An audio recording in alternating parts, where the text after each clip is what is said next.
Hey, Kamon. How's it going? What are you doing? I'm sorry.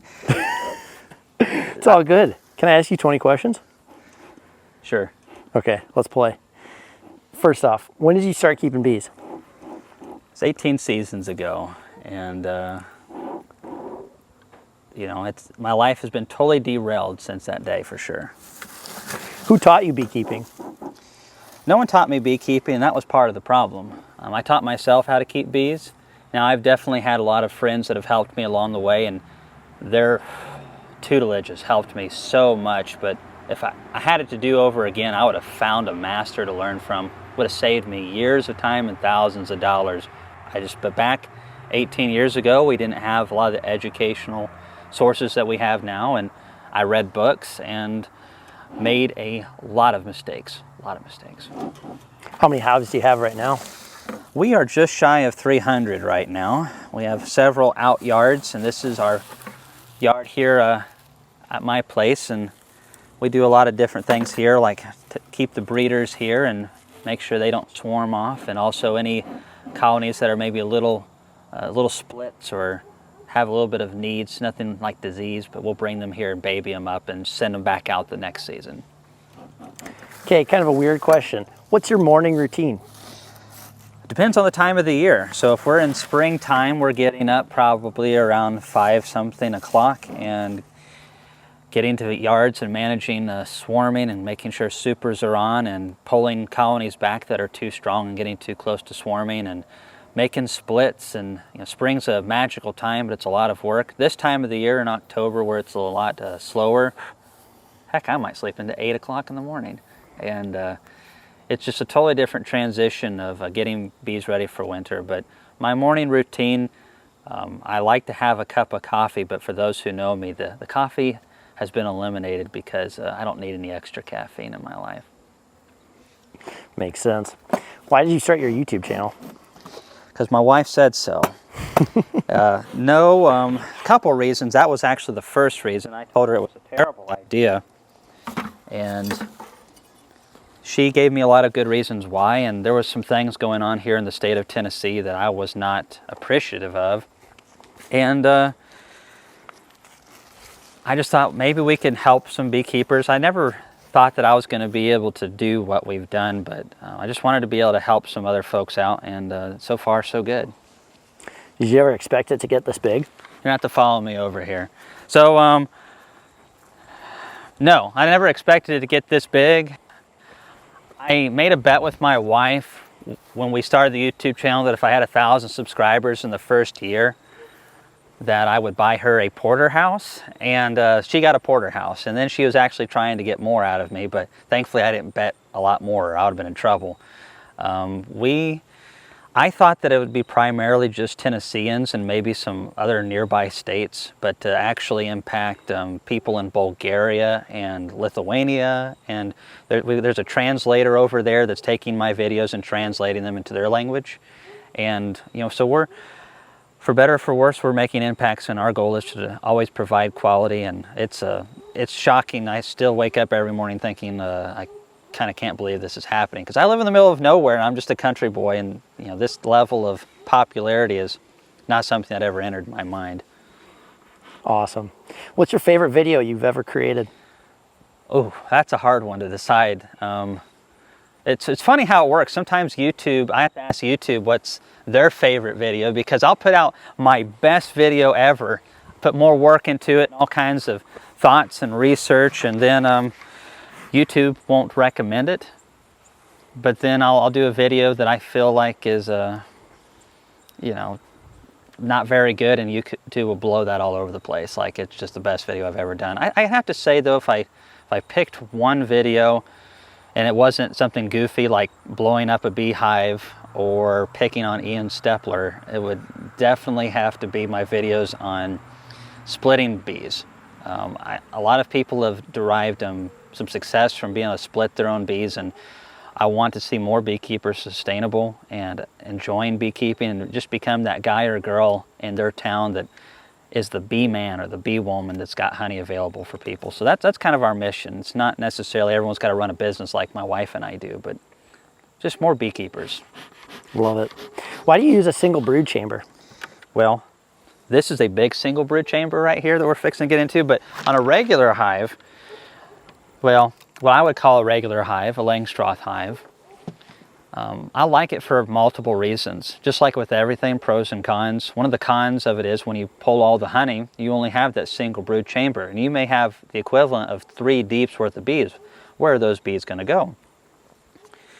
What we do is we'll put on a box of foundation and we'll feed them, and we'll draw out all that foundation and get some more combs right after the honey flow. So that's really advantageous for our operation, getting that new comb, especially for new beekeepers. That's a big advantage, getting extra combs to help prevent swarming next year. But also from a management perspective, if you've got 300 colonies to manage, and this year we topped out when we were going with mating nukes and all kinds of other colonies that we've sold off. You know, we had 450 colonies. It was really too much for Laurel and I, but time is of the essence. Having all the queens in that single brood chamber, we know where the brood is if we want to make a split. We know where the queen is if we've got to find her. If we need a graft, we know where all the larvae is going to be. So from a management standpoint, it makes a lot of sense. There's some cons to it. I don't have time to explain it now, but it's definitely a way to keep bees. But let me tell you, when we take that honey off, you better feed them within a day or so, because most people don't realize a colony will burn through just pounds and pounds of food in a day or two when they're that strong, and they'll starve very quickly. Okay, what's the most Tennessee thing about you? Tennessee thing about me? You know, a lot of Tennesseans actually kind of tease me because I don't have a real Tennessee accent. I also don't drink sweet tea, but probably the most Tennessee thing about me is, I think, my personality. Most Tennesseans are very good-natured.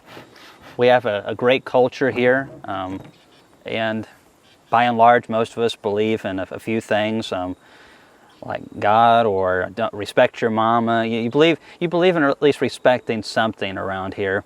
And I think that's maybe the most Tennessee thing about me. That, and I try to say y'all every now and then, but no one kind of goes with it. So I don't know if I'm, I wear my Alabama gear, and I get a lot of flack from the guys on my YouTube channel, like, you're not a real Tennessean. So anyways, I'm just a country boy. I'll put it that way. Do you have a nickname? Ooh, that smells good. I love the smell of that propolis. Nicknames, nothing that's really sticked. When you have a name like Kamon, you're already kind of really odd as it is, and it's hard to top that. But when it comes to a younger nickname, my uncle called me Cam Bam for all the destruction I did as a young person. Any of you have seen the Flintstones, that you had Bam Bam? So I got Cam Bam. So that's about all you got right there. There you have it. Who's your beekeeping role model?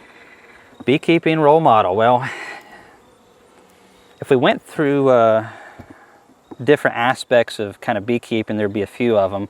I really like G.M. Doolittle, who was considered and is considered the father of modern queen rearing. Really enjoy reading his books. Also, if we're going with someone currently, though, I've got to say it's some of my friends. I really look up to Bob Benny and Ian Stepler, because they are not just because they're running thousands of hives at the highest level of the industry, but also because of their personality. They're putting in a lot of time to teach people and to bring the industry to a better level. And so, as far as not just beekeepers, but as just their personality and as individuals, I look up to them in a lot of different ways. Maybe, Michael Palmer too as well. There's a lot of people to look up to in beekeeping right now. Okay, what's the key to successful beekeeping? The key to successful beekeeping is pretty loaded. It'd take me hours to really get into the details, but ultimately is great queens, dead mites, and good nutrition. Here are some of my carnies right in here. You can kind of see this little bit of a cluster. This is a typical size of my carnies. It really ranges, kind of starts dwindling over in here, and it goes about over into that location. And this hive, we did alcohol washes. They have very low mite loads. It's very important. You see a lot of stuff on the news about bees dying off and maybe going extinct. A lot of that's because of the Varroa mite. Bees have had viruses for probably as long as bees have been around. But viruses usually don't take hold until their immune system is lowered drastically. The Varroa mite gets in there and basically eats on what is their detoxifying liver called the fat body, and as they just sack, and just totally compromise the bee's health, the bees really suffer from that. And bees, like all creatures like ourselves, need to be healthy and have plenty of food in here. A lot of people don't appreciate that. Bees are just such a foreign concept. And when it comes to how people treat bees compared to other animals, they definitely need to focus on bee husbandry, making sure they have good nutrition, a young queen that lays good healthy brood, and then keeping those pests down. And if you do those three things, by and large, you're going to have a degree of success and be able to dial it in further. And you might have too much honey. It's a nice problem to have. I'd say so. Wax foundation, plastic foundation, or no foundation? Well, I started off trying several different things. I have done wax foundation, I have done starter strips, no foundation. I now do all plastic foundation. And the reason I gravitated towards that is for multiple reasons. The combs are much more uniform, they're stronger in extraction, so much faster. When we used to wire in wax foundation, it would take so much time to do so, and in hot weather they would warp. Whereas with this plastic foundation, the combs are very strong and they're together very good, as far as they stay together very good. Sorry there, I had one come up and kiss me in the face and kind of took me by surprise. Usually girls don't give me that much attention. But wax and plastic, they both can work, but the plastic works just as good as the wax. There's a lot of debate on that. Some people say that, the plastic foundation, bees don't like it as much. That's always in situations where there's not enough wax on the plastic foundation. If the plastic foundation has a good coat of wax and fresh wax, the bees will love to draw it out just like anything else. And another advantage of it is if for whatever reason it gets old or it needs to be recoated, you can take your own beeswax and roll it on, and now you have a foundation that can still be usable, where you can't do that with wax foundation. So definitely love a plastic foundation. We use, I don't know, maybe 10,000 or more sheets in our operation currently. What life lessons have you learned from your bees? Life doesn't always go your way. Bees have it rough. They're not like any other creature. They, some years like this one, the fall flow just really wasn't good at all. And sometimes we as humans have rough patches, and so do the bees. And kind of working together is really the answer to all of it. I've got family and friends that have helped me in many situations.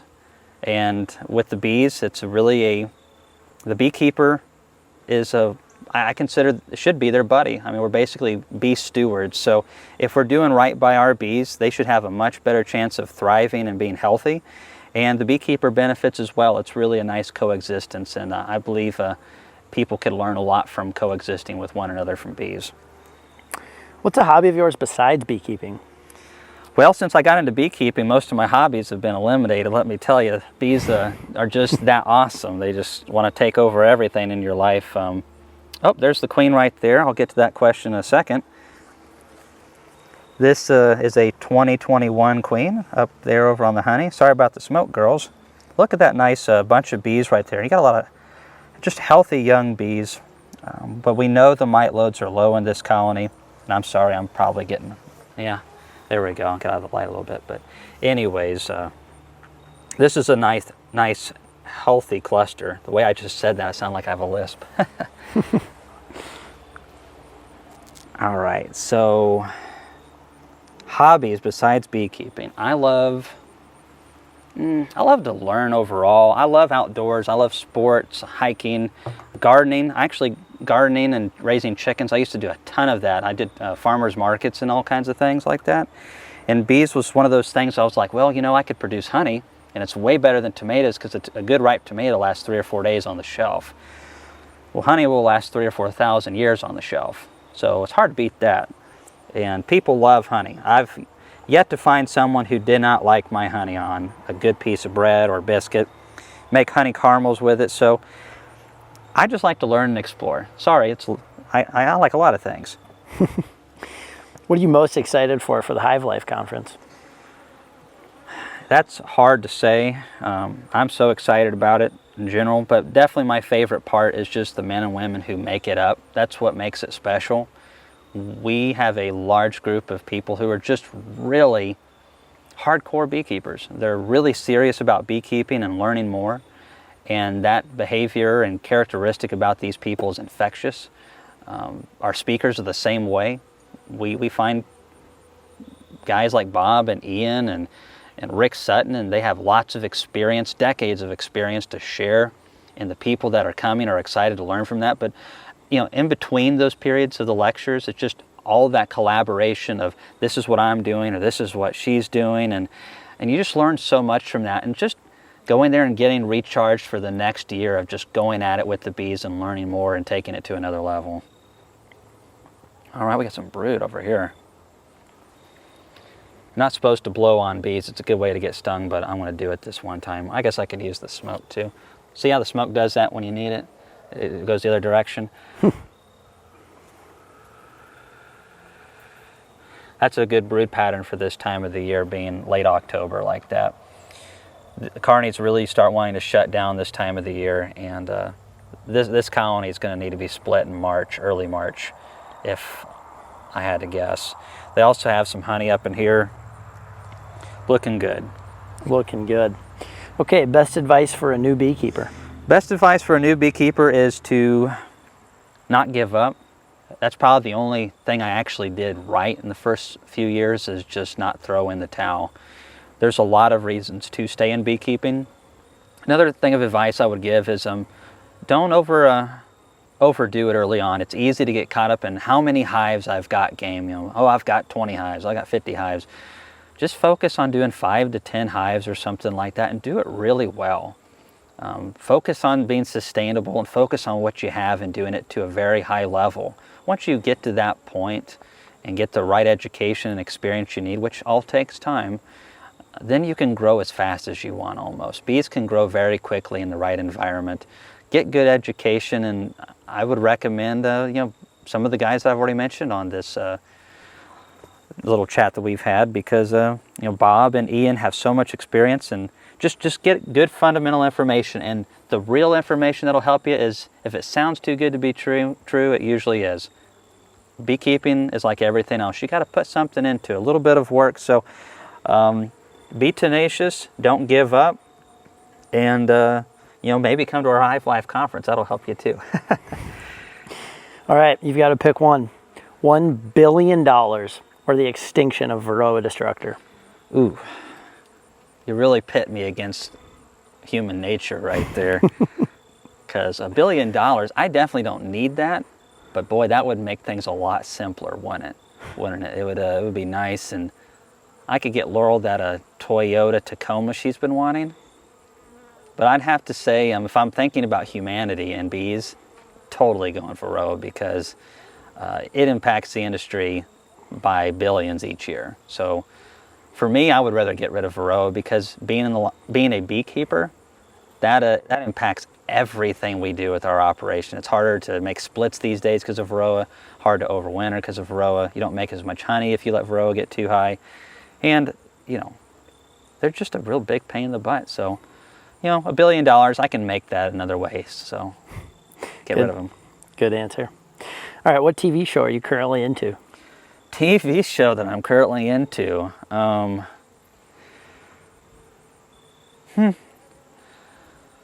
You know, I'm not into one right now a whole lot. I guess the nearest thing I can think of is The Mandalorian. I like good Star Wars if it's more like the old classic type. The other newer stuff they come out with is utter garbage, though. So that, and I'm a big fan of The Lord of the Rings. They haven't had any new stuff, but the original Fellowship of the Rings, oh man, that was the thing when I was growing up. Last but not least, what's your choice of foundation? If I had to choose, if I had all of them laid out before me and they were all free, I would easily go for Premier, because there's a lot of reasons. It uses less plastic to get the same job done, and even though I use plastic in a lot of the things that we do like to reduce it when we can, and then when we're done with it, it can be taken to be recycled. Also, since I run the single brood management system, it makes a lot of sense because I get more cells compared to, like, say, right cell foundation. And the queen, one of the reasons that the queen and the bees will swarm out of the colony is because everything gets all chock full of brood and nectar and pollen down in that queen laying area, and she's just running out of space, and they take off. So with Premier, you get more cells. So there's just a lot of advantages. Basically, for the same, you get more bang for your buck. And it's got a great wax coating. A lot of people ask me about if it needs to be coated again after they buy it, and you don't have to worry about that. So it saves me time and does a better job. Awesome. Hey, Kamon, thanks for the time. We'll see you later.